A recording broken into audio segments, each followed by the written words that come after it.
और जो नहीं कहते वो तो जरूर करते हैं। और अभी बहुत कुछ ऐसा है जो वो नहीं कह रहे हैं। पाई पाई के लिए मोहताज तो खैर करा देंगे, लेकिन यहाँ पीओके को लेकर ये असर्शन सर जी, ये एमईए की तरफ से लगातार ये हफ्ते डेढ़ हफ्ते के अंदर कहा जाना, जी, प्रधानमंत्री का इस बड़ी रैली में कहना, जी, गृह मंत्री पहले ही कह चुके हैं संसद में इसके लिए जान दे देंगे। क्या is there anything very big very soon on the wall sir? नहीं, मुझे ऐसा लगता है कि हम ऐसा नहीं कि बिल्कुल इंडियन आर्मी वहां पे पीओके के अंदर घुस रही है और कब्जा, वो नहीं। हम लोग जो देख रहे हैं ये टोटली डिफरेंट कॉन्सेप्ट देख रहे हैं और ये बड़ा सरप्राइजिंग है कि मोदी सरकार ऐसा कर रही है। सरप्राइजिंग ये है कि चारों तरफ, जैसे अभी मोदी जी को आपने देखा, माननीय प्रधानमंत्री ये कह रहे हैं कि पाई पाई के लिए मोहताज। इसका मतलब क्या है? ये उन्होंने मुहावरतन नहीं कह दिया। बात यह है कि जो आईएमएफ से पैसा लेता है पाकिस्तान, हम उसको ब्लॉक करेंगे। जो वर्ल्ड बैंक से पैसा लेता है हम उसको ब्लॉक करेंगे।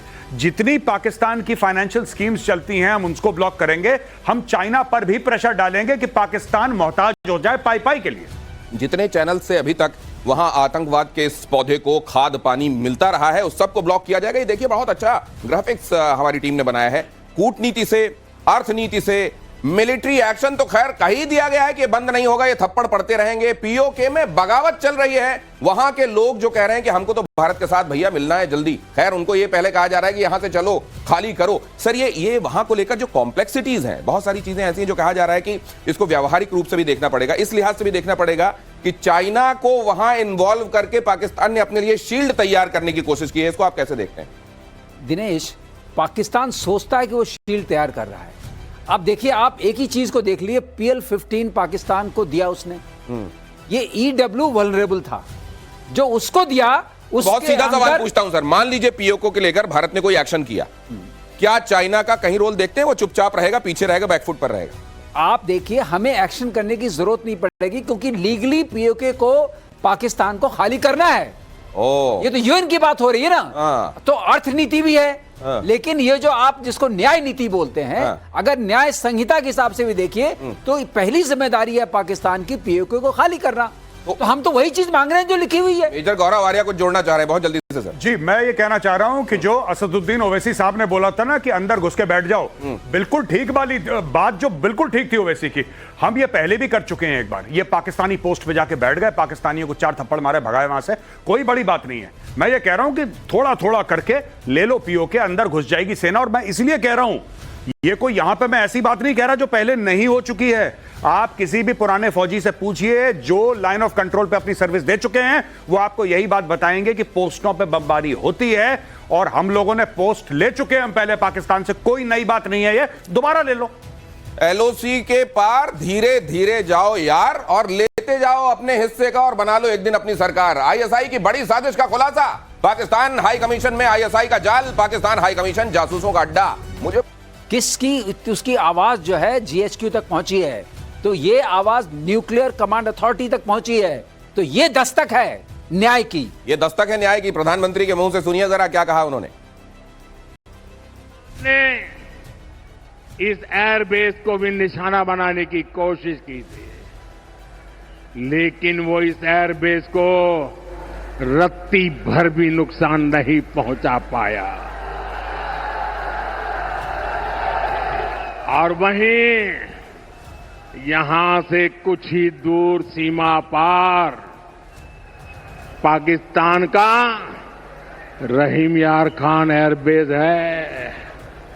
पता नहीं आगे कब खुलेगा। आईसीयू में पड़ा है। भारत की सेना के अचूक प्रहार ने इस एयरबेस को तहस नहस कर दिया है। एयरबेस जो कहलाता था वो जमीन में इस हाल में पड़ा हुआ है कि वहां से कोई फ्लाइट संचालित नहीं हो पा रही है। 11 एयरबेस को बड़ा नुकसान पहुंचाया गया है। ऑपरेशन सिंदूर में तो ये फिर भी पीएम ने असल में एक राहत दी है कि केवल एक ही नाम लिया है, और उन्होंने ये भी कहा कि जहां वो मौजूद है उसके बारे में भी दावा किया गया था कि यहां नुकसान पहुंचाया गया। यहां तो कुछ नहीं हुआ, लेकिन रहीम यार खान का यार हाल बुरा है। ये जो रहीम यार खान या इस तरीके के तमाम एयरबेसेस खुद उनको अपना बेस वहां GHQ शिफ्ट करके दूसरी जगह जाने की जो पड़ रही है, ये वहां ठीक है बना दिए गए हैं फील्ड मार्शल जी। असल में हालात क्या है? देखिए भाई, सिंपल सी बात है दिनेश, मैं आपको एक बात बताता हूं। पाकिस्तान 2 चेहरे हैं, एक जो है सच जो कि जनरल आसिम मुनीर या sorry field marshal Asim Munir को पता है, फील्ड मार्शल आसिम मुनीर को पता है कि हमारे साथ हुआ क्या है। पहली बात यह है। दूसरी बात यह है कि पाकिस्तानी कौम को लॉलीपॉप और चूरन खिलाने वाली बात है कि साहब हम जीत गए, सब लोग बोलो हम जीत गए, कम ऑन, सब लोग हाँ जीत गए। तो पीएसएल में चल रहा है जीत गए। अच्छा पाकिस्तानी कह रहे थे यार परसों तो हमारे घर के बगल में मिसाइल पड़ी थी, हम आज कैसे जीत गए? कह रहे नहीं तुम्हें नहीं पता है। अगर आसिम मुनीर को फील्ड मार्शल बनाया है तो इसका कुछ ना कुछ कारण होगा, कुछ वजह होगी। यही तो वजह है। क्या वजह है? हम जीत गए। ये चल रहा है वहां। हम जीत गए। अब इनको खुद नहीं पता कि क्या हुआ, कैसे हुआ, लेकिन अब पाकिस्तान से आवाजें आ रही हैं धीरे धीरे कि यार भारत जब अपनी ब्रीफिंग देता है तो वो सैटेलाइट इमेजेस दिखाता है, वो प्रूफ दिखाता है। तुम्हारा प्रूफ कहां है? तो दूसरा कहता है तुम गद्दार हो, तुम सबूत मांग रहे हो अपनी फौज से, तुम गद्दार हो। ये सब चल रहा है वहां पे। अब वो जो यूफोरिया था, जो फेक क्रिएट, देखिए शुगर रश होती है ना, आप 4 चम्मच चीनी पी लीजिए तो आप में वो एनर्जी आ जाती है, लेकिन होती है 10-15 मिनट की। 10-15 मिनट, लेकिन 10-15 मिनट में भी ये जो आपने जहां से शुरुआत की बात है तो मैं उतनी ध्यान से सुन नहीं पाया। आपने जब फील्ड मार्शल कहा ना, अभी तक मेरा दिमाग वहीं घूम रहा है। और आप बता रहे थे कि ये जहां प्रधानमंत्री की मौजूदगी है, ये जगह बहुत खास है। क्यों बहुत खास है? क्योंकि यहाँ पर एक समर है, SAMAR। समर का नाम सुन के ही आपको समझ में आएगा, surface to air missile assured retaliation, विश्वसनीय प्रतिशोध।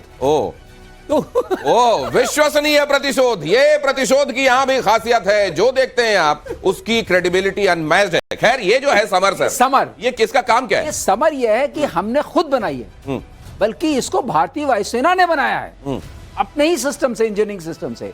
और इसमें क्या बात है, जो हमारी एक्सपायर्ड मिसाइल्स थी R-27, R-73, उससे समर 1 और समर 2 बनाया और एयर डिफेंस में लगा दी। और उससे जो ड्रोन्स आपके हैं, जो लो लेवल मिसाइल्स आ रही हैं या आपके एयरक्राफ्ट आ रहे हैं, उसको इंगेज किया। और उसकी वजह से ये नाल पर हैं प्रधानमंत्री जी। नाल एयरफोर्स पर उन्होंने अटैक किया था, कुछ नहीं हुआ। तो आप सोचिए आत्मनिर्भरता कहां तक पहुंची है। इसे कहते हैं आत्मनिर्भरता। जो चीज हमारी एक्सपायर्ड होगी उसका भी इस्तेमाल किया और उससे भी मारा। Surface to air missile assured retaliation, विश्वसनीय प्रतिशोध। आगे देखिए, बीकानेर से पीएम ने पाकिस्तान को आईना भी दिखाया। एटम बॉम्ब की गीदड़ भभकियों से अब भारत डरने वाला नहीं। आतंकी और आतंक वाली सरकार अलग नहीं है।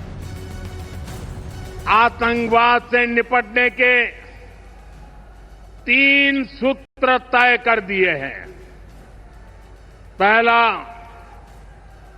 भारत पर आतंकी हमला हुआ तो करारा जवाब मिलेगा। समय हमारी सेनाएं तय करेगी। प्रधानमंत्री नरेंद्र मोदी ने, आपको याद होगा, ऑपरेशन सिंदूर के बाद पहली बार जब जनता को उन्होंने एड्रेस किया था तो उन्होंने यही कहा था कि अब आतंकियों में और आतंक के रहनुमाओं में, आतंक को पालने वाली सरकारों में हम कोई फर्क नहीं करेंगे। और यह बात फिर से कहा जाना ये बताता है कि आने वाले दिनों में वो मशीनरी जो अपने आप को अलग कर लेती थी, ये कहती थी तो डीप स्टेट है, ये तो नॉन स्टेट एक्टर्स हैं, ये जो एक लिफाफे में सबको डाला है, मेजर गौरव आर्य, इसका इंपॉर्टेंस बताइए। देखिए, इसका इंपॉर्टेंस ये है कि अभी तक पाकिस्तान क्या कहता था, पहली बात तो मना कर दो कि 26/11 का हमें कोई लेना देना ही नहीं है, भारत ने खुद कर लिया। दूसरी बार फिर पाकिस्तान कहता हां हमारे कुछ लोगों ने करा है, लेकिन हमारा कोई लेना देना नहीं है। कुछ हैं हमारे भूले भटके लोग, बहके हुए लोग, जैसे कि अजमल कसाब, राइट। अब इशू अब ये हुआ है कि भारत का ये कहना कि भाई हमें कोई फर्क नहीं पड़ता, वो पाकिस्तानी है ना, ठुकेगा साफ।